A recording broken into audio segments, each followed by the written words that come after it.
whatever race you're in, your task is to stay in it. Don't find any excuse to veer off. Don't find any excuse to alter any moment that kind of presents itself, even if it feels like relief.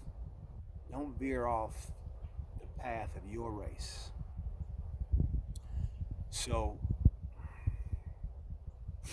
may the presence of God go before you, go on the side of you, in back of you, above you, beneath you, all around you. May the praises of God go before you, behind you, on the side of you, above you and beneath you. In Jesus' name. So, I don't know if I want to share the dream. Who knows, maybe I will.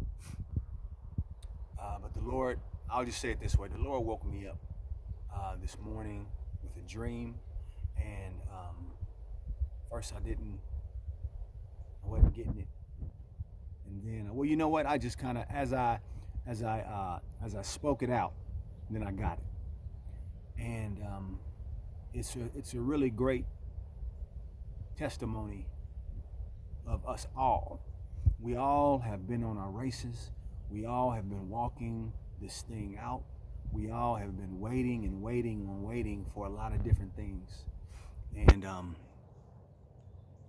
God is really letting you know that you're on the right path. And I know it sounds cliche, but you're on the right path. So you know what? I'll tell you the dream. So the dream was my wife and I were in, it looked like an office building, and one of my brothers was there with a family member, and he said he had a surprise for us. So he tells us about the surprise, and it was a little hazy for a minute, but then all of a sudden we start hearing noises upstairs, in a part of this office building, like right above us, and nobody was supposed to be there because it was vacant. So then we start hearing noises above us. Then the noises were kind of starting to surround us. And then he yells out something like, this is, nobody's supposed to be here. This is my building. You're going to get in trouble, blah, blah, blah. So then the people who were there, they started to threaten us.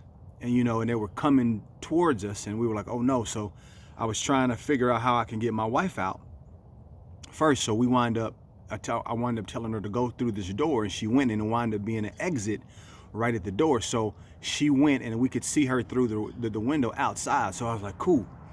And then I said, you know what? I'm not going to just let her go by herself. So y'all, I'm going too. So I went out the same way she did. And before I was going out, I saw my brother tell I think it was like an uncle, but I don't know, tell the person that was with him, you on your own, because I'm out, So I was like, okay. So then I was trying to follow where my wife had went, because we had parked the car kind of at a distance away. So she got out, I got out.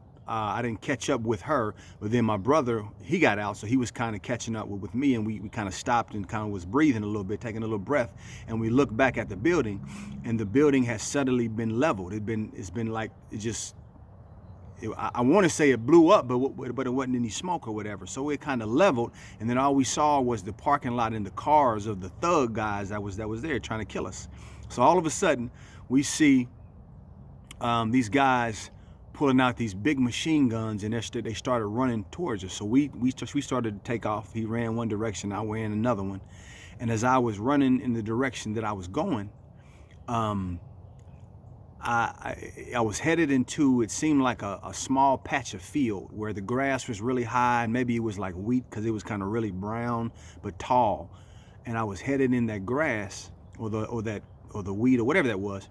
And I was like, okay, I got to find some type of camouflage. So I'm kind of crawling or kind of bear crawling through the grass, and I'm starting to see some of these guys popping up with these machine guns. So I'm literally right in the line of fire of one of them. I'm very close to him, but for some reason he doesn't see me. And So I just kept going, and then he's still, but he's shooting at the same time, but he still doesn't see me. Then another guy pops up, and he got his gun, and he's shooting me. He doesn't see me. So I keep going in the direction that I'm headed, and it looks like I'm headed towards some type of there's a gas station. So I'm in the I'm headed towards the gas station, and all of a sudden I look kind of back behind me to the side, and I see the other guys that were chasing my brother coming back towards me, and one of them sees me, and he's like, "Don't you see him? Don't you see him?" So he said, the guy that was there first was like, "No, I don't see him," but they're still shooting, and I'm like, why am I not getting hit? So then it dawns on me that God is shielding me. He's shielding me, he's protecting me, but he's making me invisible.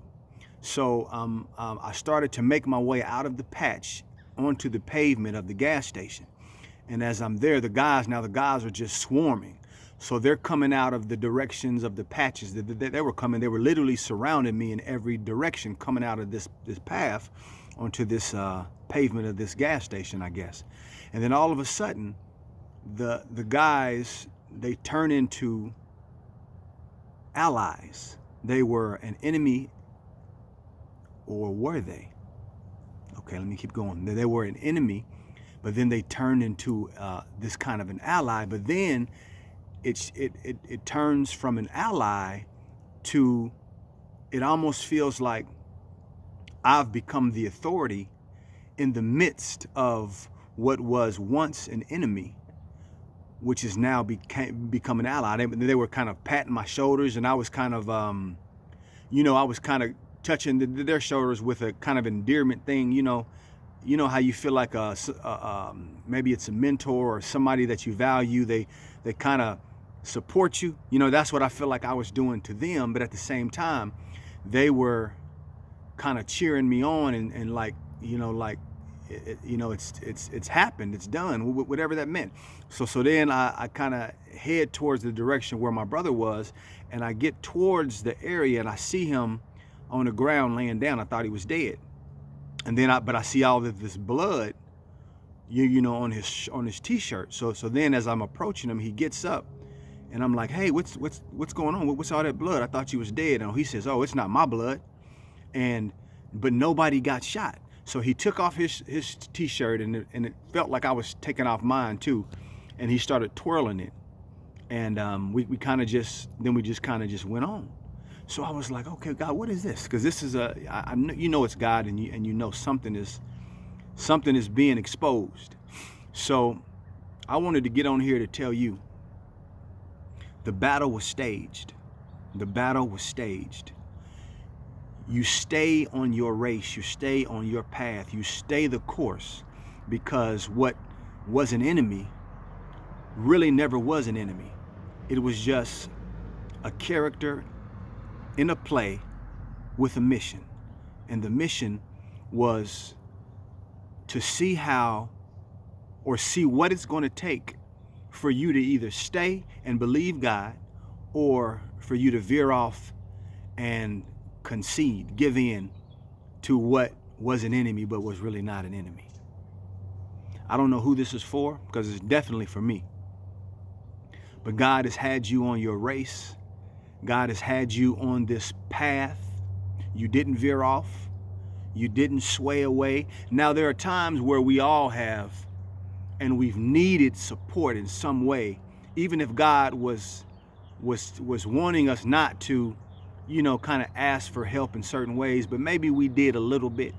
But that's okay, because you found your way back onto the path, and you kept moving, and you decided in this moment, I'm not going to allow any other hand or handout to pull me away from the destiny that God has ordained for me to have. The times are hard, they're rough, because they're building something within us. You know what I'm saying? And like, we have to stay. Now, we've stayed many courses. We've journeyed, and we've become stronger. We've went through a lot of things, and we've become better. We've cried, we've bled, but now we're at a different point of rest. Now your breakthrough, your victory, and when I mean breakthrough and victory, I mean your next level spiritual altitude is here. And with that place comes everything that you have desired and needed for that place and for to thrive in that place. So it's here. It is here. It's here. Whatever moment you're in, whatever dream you've just had, God is telling you and has told you it's definitely here. It's here. Stand strong. Get ready to take your bow if you haven't already, and exit. That's it. Exit. Exit into the place where you belong, where you've destined to carry God's whatever to your family, to your community, to your state, to the world. That's all I got, y'all. Pastor Jamal, Rising Ground Church. The battle was staged. The battle was staged. I'll talk to you. Peace.